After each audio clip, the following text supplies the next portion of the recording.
வணக்கம். ரயில் news channel உங்களை அன்புடன் வரவேற்கிறது. ரயில் நியூஸ் சேனலிலிருந்து உங்கள் துரைவேலு கிருஷ்ணசாமி. ACEMU உள்ளூர் ரயில் ரயில்வே அமைச்சகம் நாட்டின் முதல் வந்தே பாரத் போன்ற குளிர்சாதன EMU மின்சார மல்டிபிள் யூனிட் ரயிலை தெற்கு ரயில்வே மண்டலத்திற்கு ஒதுக்கியுள்ளது. தயாரித்து ஒருங்கிணைத்து ரயில் பெட்டி தொழிற்சாலை அதாவது ICF இந்த ரயிலை ஏற்கனவே எர்சார் மண்டலத்திடம் ஒப்படைக்கப்பட்டுள்ளது.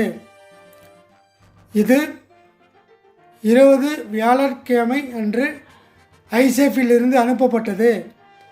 ரயில் நியூஸிடம் பேசிய மூத்த ரயில்வே அதிகாரி ஒருவர் இந்த முன்னேற்றத்தை உறுதிப்படுத்தியுள்ளார். தெற்கு ரயில்வேக்கு ஒரு ACEMU ரயில் அனுப்பப்பட்டது. பிப்ரவரி 20 மாலை ரயில் ICFிலிருந்து புறப்பட்டது என்று அந்த அதிகாரி கூறியுள்ளார். கோடைக்கால தொடக்கமான மார்ச் மாதத்திலிருந்து சென்னை கடற்கரை தாம்பரம் இடையே லோக்கல் ரயில் பயணம் இன்னும் சிறப்பாக கூலாக இருக்கும். ஆமாம், 12 ரேக்குகள் கொண்ட 1320 இருக்கைகள் கொண்ட மற்றும் ஒரு பயணத்திற்கு 5700 பேரை ஏற்றிச் செல்லும் திறன் கொண்ட AC ரயில் சோதனை ஓட்டம் பிப்ரவரி நடுப்பகுதியில் நடத்தப்பட்டது. மார்ச் மாதத்தில் இந்த ரயில் சேவை தொடங்கப்படும்.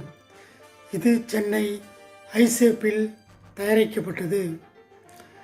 சென்னை கடற்கரை முதல் தாம்பரம் வரை மொத்தம் 28.6 கிலோமீட்டர் பயணத்திற்கான தற்காலிக கட்டணம் ரூபாய் 95 மட்டுமே என்று நிர்ணயிக்கப்பட்டுள்ளது.